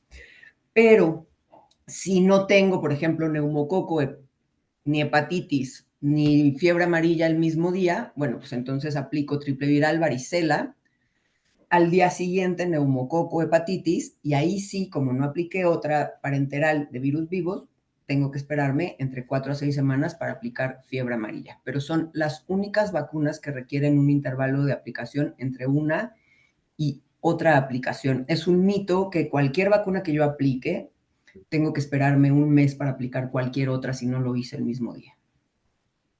Muchísimas gracias, doctora Huerta. Esto nos abre un panorama muchísimo más grande sobre la aplicación de vacunas. Y doctora Pacheco, veo que está usted compartiéndonos, lo cual le agradezco muchísimo, lugares en donde podemos consultar qué vacunas podemos aplicar a lo largo de la vida de los adultos, porque nos lo preguntaron, ¿no? Nos están aquí preguntando cuáles son las 16 vacunas para el adulto que podemos aplicar. Entonces, la doctora Pacheco nos acaba de hacer el favor de compartirnos el link tanto de la página de la Asociación Mexicana de Vacunología como del CDC, para que ahí puedan ustedes abiertamente consultar de acuerdo a la condición de sus pacientes, de acuerdo a la edad de sus pacientes, cuáles son las vacunas que nos pueden consultar. Perdón, estoy leyendo que no se ve el link. De acuerdo, a ver, estoy tratando de solucionarlo en vivo. Denme un segundito. Justo aquí, en lo que resuelvo, nuevamente hago el énfasis de lo que dice la doctora Ana Mas. Una de las formas es buscar vacunación.org, que este sitio web pertenece a la Asociación Mexicana de Vacunología. Otra opción es buscar los esquemas de vacunación para adultos de los CDC, los Centros para el Control de Enfermedades de los Estados Unidos. Y otra opción es herramienta de evaluación de vacunas para adultos o Adult Vaccine Quiz, que es el que les comentaba. Consiste en llenar una serie de preguntas en tiempo real, no es necesario registrarse en el sitio de internet. Y entonces incluso lo pueden ir llenando frente a su paciente. Voy a volver a intentar aquí de pegarlo en el chat. Ténganme paciencia y si quieren mientras vamos viendo otros temas. Gracias, doctora Pacheco. Traté yo también de hacerlo. Díganme, por favor, si ya lo pueden ver a nuestros, a las personas que están. Ok, ¿no se ve? Bueno. Hola, ¿sí me escuchan? Es porque lo estamos poniendo en el chat, no es que lo estemos mostrando en pantalla. Ajá, exacto, está en el chat. Un tema nada más. Buenas tardes a todos. A la hora de enviar el link, si seleccionan en lugar de poner solo panelistas y anfitriones, si seleccionan el de poner todos, ahí para que toda la audiencia lo pueda ver. Everyone, ya vi, perfecto. Muchísimas gracias. A ver, acabo de compartir nuevamente un link, el de la CDC. Si me dicen, por favor, si ya, y me parece que la doctora Huerta también ya compartió el de vacunación.org, que es el de la Asociación Mexicana de Vacunología. Sí, ya aparece. Muchas gracias. Perfecto. No, al contrario, muchísimas gracias a ustedes. Bien, entonces avancemos, si les parece bien, con las preguntas y los comentarios que tenemos aquí en el chat. Hay una pregunta que estamos viendo de forma constante, y es: ¿cuándo tenemos la vacuna de herpes zóster en los centros de salud? Sí, esa es una pregunta muy importante en nuestra Sumamente importante. Sí, es una pregunta muy importante, doctora Huerta. Sí, gracias. Creo que abrió su micrófono. Bueno, sí. Tenemos, definitivamente, siempre que hay una vacuna disponible para cierta población y más en una enfermedad que puede ser tan frecuente y tan impactante en la calidad de vida de quien la padece, pues la idea es que tengamos un acceso en todos los sistemas, ¿no? Tanto privado como público. Definitivamente estamos trabajando como GSK la posibilidad de que esto sea una realidad pronto, pero también contestando una pregunta anterior y haciendo un match entre estas dos dudas: ¿por qué tengo vacunas en cartilla y por qué tengo otras vacunas que no están en cartilla y que debo de aplicar? Sí, en este momento el herpes zóster se encuentra exclusivamente en canales privados. Esperemos, como les decía, que muy pronto tengamos la oportunidad de tenerla en sector público, pero esto desata una serie de procesos que debemos realizar antes de que esto sea una realidad. ¿Por qué? Porque tenemos la necesidad de hacer estudios de farmacobeneficio, ¿no? O sea, por supuesto, todas las vacunas han demostrado ser mucho más efectivas que lo que pudieran ser en costos, pero tenemos que analizar estos costo-efectividad y tenemos que hacer ciertos procesos previo a la inclusión al cuadro básico, y una vez que está en el cuadro básico, por supuesto, ver algunas características de las poblaciones a las que inicialmente debe ir dirigida, etcétera. ¿Por qué pasa esto? Porque, bueno, finalmente los presupuestos de salud son finitos. Y una de las cosas que sí pasa en las vacunas es que una vez que se incluye una vacuna a cartilla, no puede salir de cartilla hasta que se erradique la enfermedad.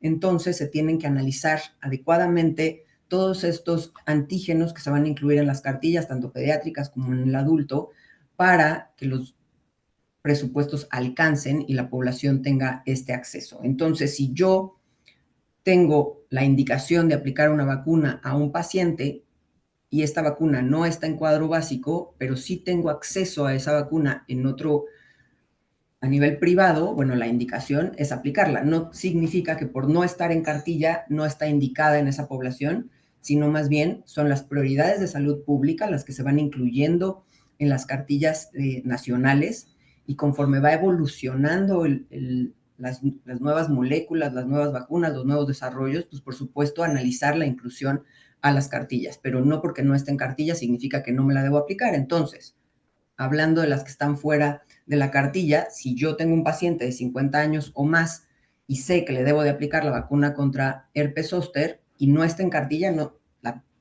la puedo aplicar, y de preferencia la debo de aplicar, o por lo menos la debo de recomendar.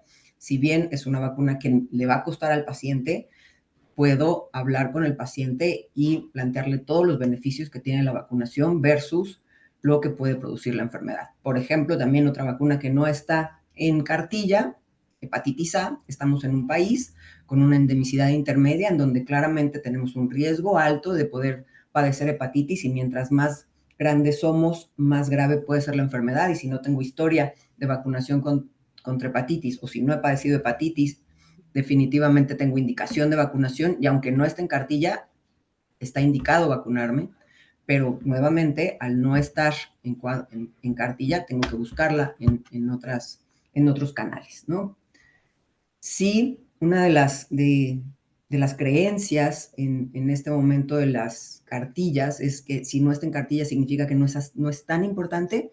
Eso realmente no es una realidad. Si no está en cartilla significa que en el momento en donde se metieron todas estas vacunas eran las prioridades de salud, y por supuesto estas prioridades van evolucionando, y claramente las prioridades actuales van a estar dirigidas muy probablemente a esta población que está envejeciendo, y por supuesto van a venir nuevos desarrollos para adultos y adultos mayores y disminuir las cargas de enfermedad en esta población. Gracias, doctora Huerta. Otra pregunta que nos hacen aquí es, cuando un paciente ha presentado herpes zóster, ¿cuánto tiempo después se le puede aplicar la vacuna antiherpes? Bien, la realidad aquí es que la vacuna para prevenir herpes, la vacuna recombinante para prevenir herpes zóster, de acuerdo a lo que dicta la CDC a través de los ACIPs, perdón, los ACIPs a través de la CDC, es que la vacuna contra herpes zóster puede aplicarse una vez que el cuadro de herpes zóster no esté ya activo. Entonces, si ustedes tienen un paciente que ha presentado esta enfermedad, una vez que el cuadro de herpes zóster no esté activo, de acuerdo a las recomendaciones que les acabo de mencionar, se puede, no solo se puede, es correcto que se aplique esta vacuna para que podamos asegurar y mejorar la prevención de estos pacientes, considerando la posibilidad que tenemos, por supuesto, de recurrencias en el cuadro. Muy bien.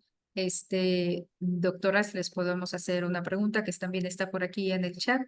Por supuesto. Es recomendable una revacunación de rubiola en pacientes adultos mayores con especial énfasis en pacientes inmunocomprometidos, dado los casos recientes de brotes en Estados Unidos y la evidencia de la pérdida de la inmunidad con el tiempo.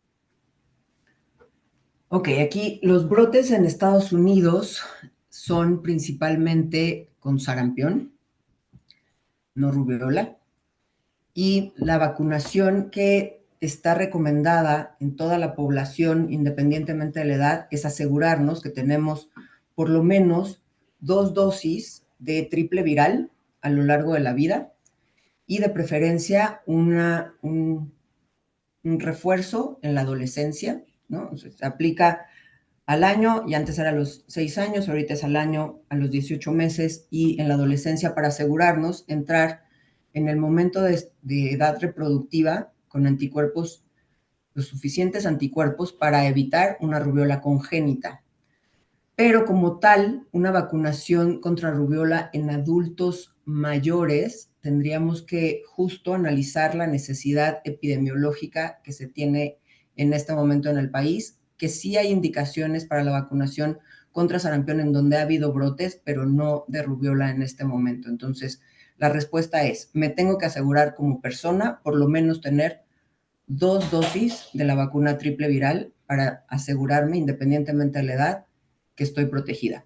Lo que vimos antes de entrar a la pandemia es que hubieron brotes de parotiditis, ¿no? Como saben, en la triple viral viene la vacuna también para evitar parotiditis, y esto nos hizo entender que en la adolescencia o en la adultez temprana se requiere un refuerzo no solamente de SR, sino de SRP para lograr una mejor inmunidad en la población a partir del llegar a la adultez. Gracias, doctora. Doctora Pacheco, me gustaría, por favor, que nos platique voy a tratar de unir dos preguntas en una para que usted nos haga el favor de contestarla. Por un lado, ¿cómo podemos abordar o cómo se puede abordar a personas que no quieren vacunarse? Por ejemplo, aquellas que no quisieron vacunarse contra COVID-19 o contra influenza. ¿Y cómo podemos abordar los casos en donde no se quieren vacunar o no se está poniendo sobre la mesa la vacunación en personas que tienen quizá un cuadro infectocontagioso menor, como un cuadro viral, por ejemplo? Ok, gracias. Sí, entiendo. La primera es un tema sumamente importante y a su vez profundo, que denominamos reticencia a la vacunación. Esa persona que no necesariamente está interesado en vacunarse, sin embargo, sí existe cierta actitud de escuchar. Y nosotros como profesionales de la salud tenemos un rol sumamente importante, dado que nosotros somos los emisores de esos mensajes en salud. La población general y los pacientes no necesariamente tienen que saber de vacunas, ¿cierto? Así como nosotros les explicamos acerca de otras enfermedades crónicas que tienen, como diabetes y el control que tienen que llevar, lo mismo sucede con la información de vacunas. Nosotros debemos de partir desde explicándole cuáles son las vacunas que se recomiendan, es decir, pongamos un ejemplo claro: influenza, herpes zóster, etc. Decirle por qué esa vacuna está recomendada de acuerdo a su caso individual. Es decir, dado que usted tiene diabetes, esta es una enfermedad crónica que lo predispone a tener mayor riesgo o desenlaces más graves por esta enfermedad, yo como su médico, y ahí es donde nosotros asumimos esta relación médico-paciente que tenemos, le recomiendo que se vacune contra influenza. Y le decimos entonces cuándo, dónde, y le damos toda esta información, digamos, de manera desmenuzada para que el paciente pueda echar mano de ello. Entendemos que no necesariamente durante la primera consulta o en el primer acercamiento va a funcionar. Aquí siempre hay que dar tribuna libre al paciente para que nos diga cuáles son sus inquietudes. Generalmente las inquietudes están relacionadas con los temas de seguridad y le preocupan los eventos adversos, cuáles son, qué tantas probabilidades hay de que sucedan, y justo por eso nosotros debemos de estar preparados para responder este tipo de cuestiones. Siempre la vacunación tiene mayor beneficio versus el riesgo de cualquier evento adverso o de incluso padecer la propia enfermedad. Estas son las cosas que nos pueden ayudar a establecer una conversación más cercana y más profunda con los pacientes para hacerles saber cuál es el beneficio que ellos pueden obtener. Y justo esto es lo que me pregunta la doctora Mas, ¿qué pasa con este paciente que dice, no, es que vengo justo tengo otro motivo de consulta, va por una infección de vías urinarias, va por un cuadro respiratorio, etcétera? Recordemos que en vacunas existen dos términos importantes.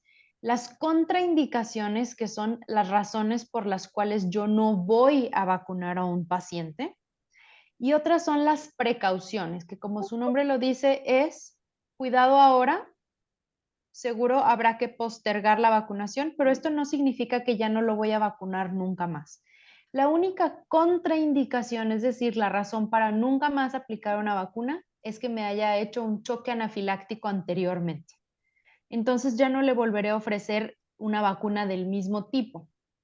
Pero si el paciente llega con un cuadro clínico, por ejemplo, un cuadro respiratorio, esa podría ser una precaución. Es decir, estamos en posibilidades de vacunarlo en este momento, sí, si no tiene una contraindicación real y si su cuadro es leve a moderado, incluso esa persona podría vacunarse.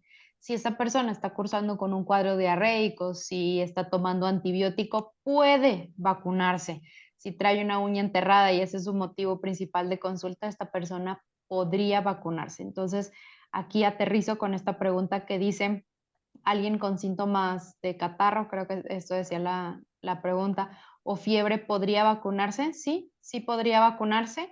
Lo mejor sería postergarla para ver qué es lo que está pasando, pero en cuanto el paciente tenga mejoría clínica, puede y debe de vacunarse. Gracias, doctora Pacheco. Eh, aquí veo una pregunta que me llama un poco la atención y que sí me gustaría, doctora Huerta, que tratáramos de aterrizar y especificar un poquito más la respuesta, porque la pregunta nos dicen, entonces, ¿no es prioritario un esquema completo de vacunación? Porque los costos son elevados y no todos tienen esa facilidad. ¿Qué tan prioritario o qué tan importante y por qué es que realmente tengamos esquemas de vacunaciones completos? Sí, eso de entender, me disculpo, no. O sea, definitivamente la vacunación nos acerca como población a tener un acceso equitativo, independientemente de la población en donde nos encontremos. Y todas las vacunas que están recomendadas por edad, sería ideal que estuvieran incluidas en una cartilla de vacunación, y es decir, que todos tuviéramos acceso gratuito a la vacunación de esas vacunas que están recomendadas para mi edad, para mi momento de vida como embarazo, para las enfermedades que puedo padecer, las comorbilidades que hacen que tenga más riesgo de enfermarme gravemente de ciertas enfermedades prevenibles por vacunación, por riesgos de trabajo, riesgos profesionales. Todas las vacunas que están recomendadas en esos momentos sería ideal que se aplicaran independientemente se encuentren o no en cartilla.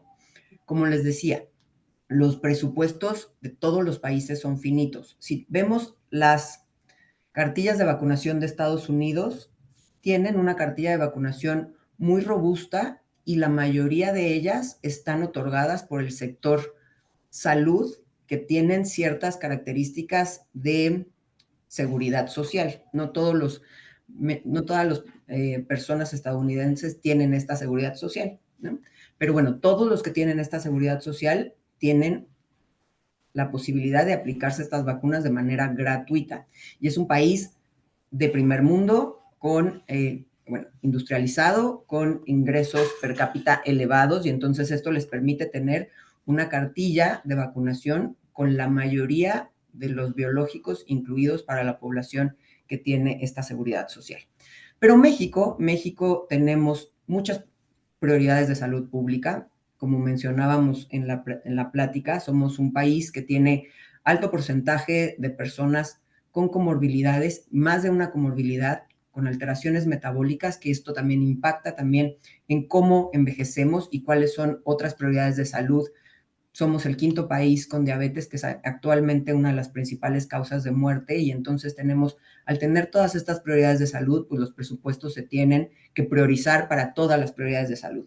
Entonces, definitivamente, conforme se van entendiendo que las vacunas tienen un impacto importante en disminuir estos costos, pues se van incluyendo a la cartilla, pero no es que se puedan incluir absolutamente todas y cada una de las vacunas. Por ejemplo, hepatitis A está indicada para aquellos hijos de jornaleros o aquellos niños que van a guardería del IMSS, del ISSSTE, y está indicada para poder ingresar a la guardería, pero no está abierta a la población justo porque los presupuestos son finitos.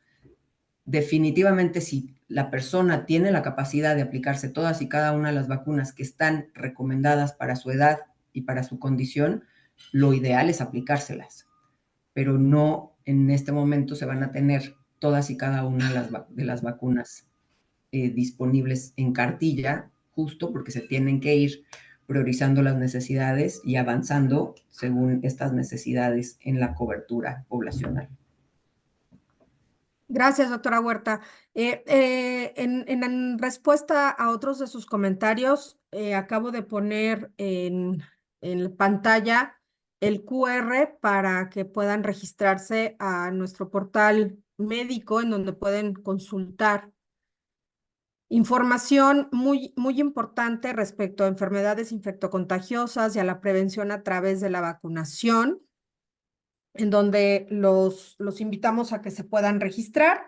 Este QR apareció durante nuestra plática, pero bueno, entendemos que a lo mejor el tiempo no fue suficiente y se las comparto por acá. Y a continuación les presento también otro código QR que tenemos sobre un curso de vacunación personalizada en el adulto que también compartimos durante la presentación para que aquellos profesionales de la salud que nos están acompañando, que estén en el interés de tener mayores conocimientos sobre vacunación y enfermedades prevenibles a través de la vacunación, pues se registren y tomen el curso y nos puedan dar sus comentarios al respecto. Muy bien, doctoras, quisiera hacerles una pregunta y hacer también un comentario. Sí, doctora. Nos dicen, bueno, nos dice aquí uno de los participantes, dice una pregunta, ya comentaron que las contraindicaciones para la vacunación en las personas mayores son pocas. Respecto a esto, me gustaría saber si tengo un paciente con síndrome metabólico descontrolado, hemoglobina A1 arriba de 9, entre 9 y 10%, con cifras de tensión arterial por arriba de 150-90. ¿Sería correcto aplicar las vacunas faltantes? Ahora aquí también yo quisiera, de esta pregunta también quisiera agregar, ¿cuál sería, más bien quisiera también preguntar, cuál sería como tal las vacunas que nosotros tenemos que aplicar en los adultos mayores que tienen problemas de inmunocompromiso, que son las situaciones especiales, que todos los pacientes inmunocomprometidos como neumópatas, cardiópatas, pacientes oncológicos con trasplante renal, con VIH. Entonces, aquí real, pues sí creo que les estoy haciendo dos preguntas suscitada de la que nos comenta uno de nuestros participantes. A ver si pueden ayudarnos con esto. Adelante, Salma. Gracias. Sí, con mucho gusto. Voy a tomar la primera parte y después me gustaría que mis colegas me ayudaran a complementar este primer caso de una mujer con síndrome metabólico y si puede vacunarse. Esa mujer puede y debe de vacunarse, ya que por su condición médica, que entiendo, dijeron que tenía diabetes, hipertensión, tiene un mayor riesgo de padecer complicaciones. Por ejemplo, una persona con diabetes tiene mayor riesgo de tener formas graves y que si tiene formas graves de alguna enfermedad, por ejemplo, herpes zóster o influenza, se descontrole su enfermedad de base, es decir, le va a ir peor con su diabetes y con su hipertensión. Entonces, esta persona sí puede y sí debe de recibir todas sus vacunas. A pesar de que esté descontrolada, esta no es una contraindicación para la vacunación. Entonces, esa persona debe de estar formada ya para recibir todas sus vacunas. Y conecto con la segunda parte de la pregunta de cuáles son las vacunas. Y precisamente dado que la lista pudiera ser muy acotada o pudiera ser muy amplia, es que les hemos compartido el enlace de la Asociación Mexicana de Vacunología para que ahí ustedes puedan ver a manera de cuadro. Pero si hay algo que el día de hoy pueden compartir, pueden discutir con sus pacientes, sería la vacunación contra COVID-19, la vacunación contra influenza, la vacunación contra neumococo, la vacunación contra tétanos, difteria y tosferina, que esa es una sola vacuna combinada, y la vacunación contra herpes zóster. 1, 2, 3, 4, 5. Esas son las 5 vacunas que ustedes cada consulta deben de poner sobre la mesa a cualquier persona de 50 años o más y especialmente si son personas mayores, es decir, 60 años o más.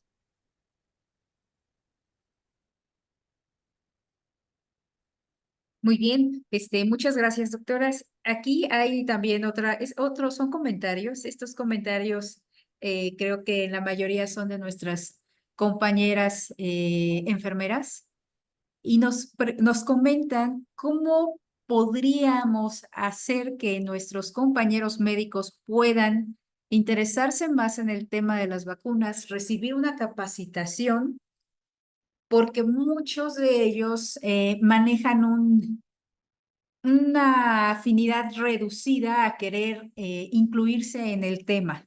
¿Cómo cómo podríamos hacerle para que los compañeros pudieran entrar en esta capacitación? ¿Qué sería su recomendación? Pues esta definitivamente no es algo fácil de solucionar. Estamos cambiando un comportamiento social. Históricamente se ha entendido que la vacunación es exclusiva de la edad pediátrica, cosa que no es así, pero así se ha entendido. Y entonces muchas especialidades consideran que no es su responsabilidad ni vacunar ni estar enterados acerca de la vacunación. Y como de las cosas buenas que hizo la pandemia es que se voltearon a ver dentro de muchas especialidades la importancia de la vacunación. Éramos un mundo antes de la vacunación y un mundo completamente después de la vacunación, y ahí se logró que otras especialidades voltearan a ver la vacunación como una necesidad de salud pública y, por supuesto, una necesidad de prevención para otras edades que no son las pediátricas. Pero definitivamente es un cambio de comportamiento social y esto lleva tiempo. Como platicábamos en la plática, tener esta cartilla que tenemos de los niños tampoco fue fácil. También fueron muchos cambios de comportamientos a lo largo de la creación de todo este esquema de vacunación y de las nuevas moléculas y de los mitos tras las moléculas, etcétera. Pero definitivamente enfermería es un gran aliado. La verdad es que nos ayudaría muchísimo que enfermería sirviera pues sí, de ancla para que todas las especialidades que ustedes tocan les hagan entender la importancia de la prevención en general en todas las edades. Entonces, perdón, se me cerró. Si yo estoy trabajando con un ginecólogo, que históricamente son la especialidad que menos vacuna, bueno, yo como mancuerna de esa sociedad, mancuerna de ese equipo de salud para las mujeres, ya sea gestantes o solamente con necesidad de ginecología, sacar la conversación tanto en la paciente como en el médico, recordarles cuáles son las recomendaciones de vacunación en el embarazo, preguntar, yo conozco a mi gremio y también darle una indicación, alguna que otra especialidad podría ser muy retador, pero preguntar cuáles serían los beneficios de realmente incluir las medidas preventivas de la población, a su población adulta. Definitivamente ustedes son una voz muy importante para todas las especialidades, que son nuestras aliadas y aliados principales, y que nos pregunten y que nos reten en la necesidad de prevención, creo que sería un gran paso para poder empezar a cambiar este comportamiento social.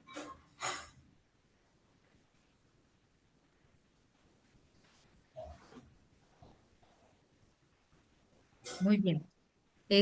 Bueno, sí, es un tema difícil realmente esto de la vacunación y de la capacitación de los médicos. Creo que lo dejamos muy de lado en muchísimas ocasiones. Entonces, es concientizar y nada más.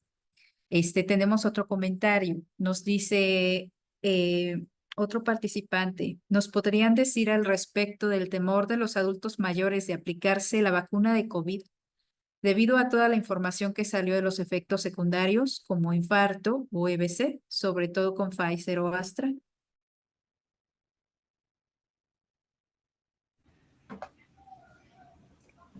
Bueno, una de las cosas que pasó en la pandemia con estas vacunas fue justo la rapidez con las que las tuvimos disponibles. Y esto generó, pues a lo mejor ciertas perspicacias. He estado contestando algunas de las preguntas aquí en el Q&A de manera directa de las preguntas que nos hacen, justo para... Una de las cosas que tenemos que entender es que una vez que una vacuna sale a la población en general, ya pasó todos y cada uno de las fases clínicas y las fases preclínicas para que esta vacuna sea una realidad para la población. ¿Qué quiere decir?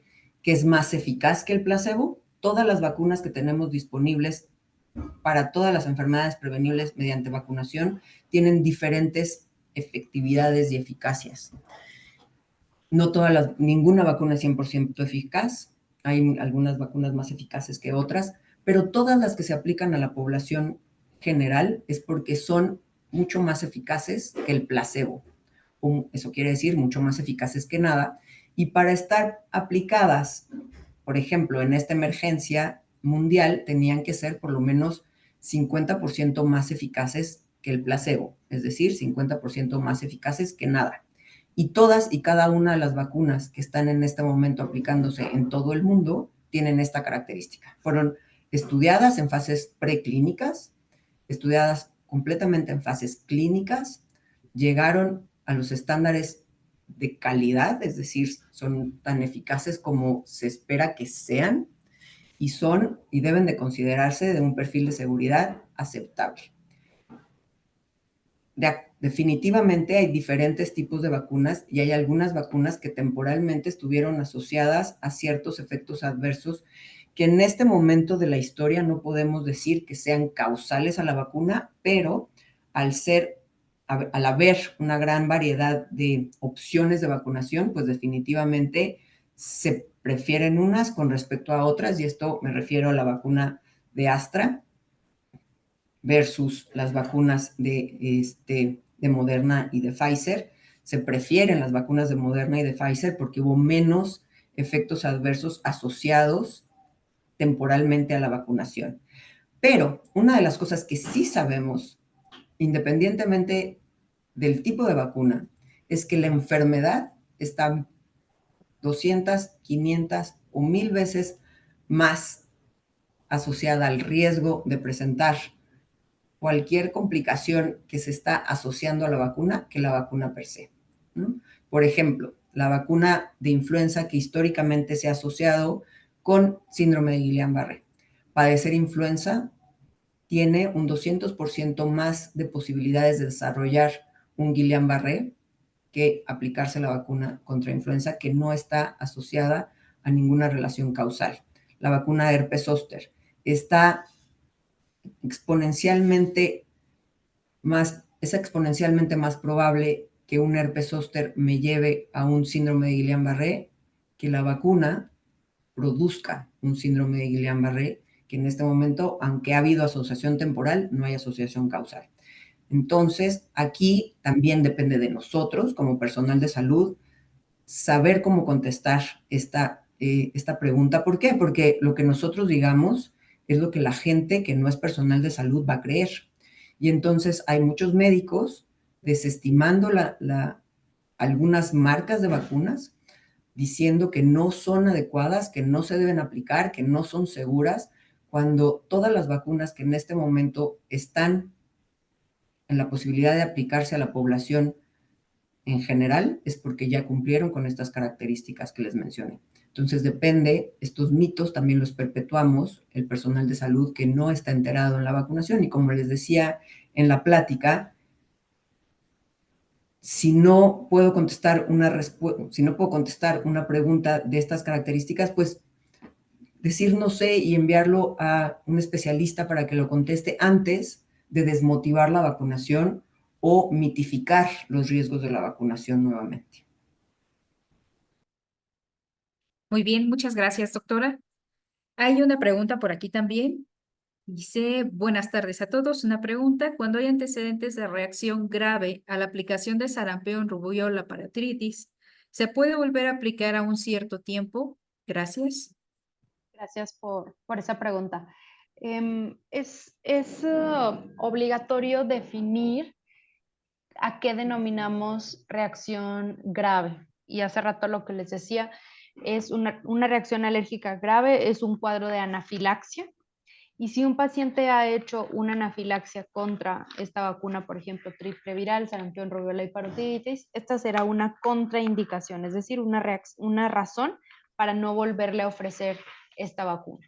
Sin embargo, si el paciente tuvo algún evento adverso de otro tipo, que pudo haber sido una manifestación cutánea, no sé, fiebre, malestar general, esto es un evento adverso y no una contraindicación. Entonces, también esto justo es el arte de investigar bien. A veces que los pacientes nos dicen, es que me hizo reacción y por eso no se quieren vacunar contra otra vacuna, incluso cuando una no tiene nada que ver con la otra.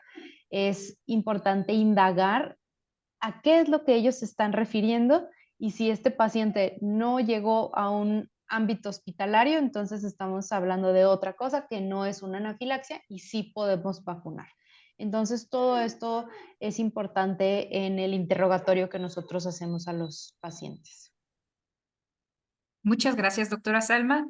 Pues no veo que ya tengan un poco más preguntas. Entonces, bueno, pues ahora quiero comentarles que la mayoría de los participantes las están felicitando. Agradecen mucho el conversatorio, también agradecen mucho todos sus conocimientos que nos están aportando, y están de acuerdo en que pues al final debemos de seguir concientizando a la población acerca de la vacunación. ¿Quisieran dar algún comentario final? Sí, definitivamente muchas gracias por su atención y su interés. Veo también la preocupación de muchos de ustedes de la educación médica continua. Definitivamente tenemos que seguir educando desde el pregrado, ¿no? Desde que estamos estudiando enfermería y medicina, de la importancia de la prevención, voltear a la prevención desde momentos muy tempranos en la carrera, pero desde momentos muy tempranos en la vida. Lo que les decía, empoderar a los pacientes es importante, y empoderarlos significa hacerlos partícipes de su salud y de su envejecimiento saludable. El envejecimiento empieza a partir del día que nacemos. Entonces, todos somos, bueno, la mayoría, algunos de nosotros, un gran porcentaje somos papás, somos abuelos. Y bueno, también tenemos seguramente a muchos de ustedes son a la persona que la familia no médica les pregunta. Y entonces hacer que esto sea una realidad es también dar el ejemplo de cómo lo hago y cómo lo propongo, ¿no? Entonces, muchísimas gracias por su interés. Ahí les dejamos varios links en donde pueden escuchar esto y muchas otras cosas más. Como les compartía la doctora Mas, el link para el curso de vacunación personalizada en el adulto. Y bueno, el Medical Affair Portal, en donde están estas pláticas también grabadas. Y bueno, cualquier duda, estamos a sus órdenes. Muchas gracias, doctora. Nosotros aquí, a nombre de la Sociedad Iberoamericana de Prevención de Enfermedades Crónicas, les agradecemos mucho su participación, todos sus conocimientos que nos otorgaron. Vimos una respuesta muy buena por medio de los participantes. De verdad, gracias. No saben cómo han despejado dudas acerca de la vacunación, todos estos mitos, la realidad en la que estamos viviendo actualmente.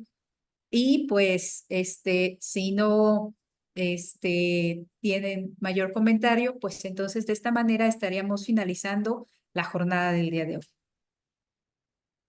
Muchas gracias. Gracias a Muchas gracias todos. y buenas tardes a todos. Buenas tardes a todos. De esta manera finalizamos. Los esperamos el día de mañana en el día número 2 de jornadas académicas.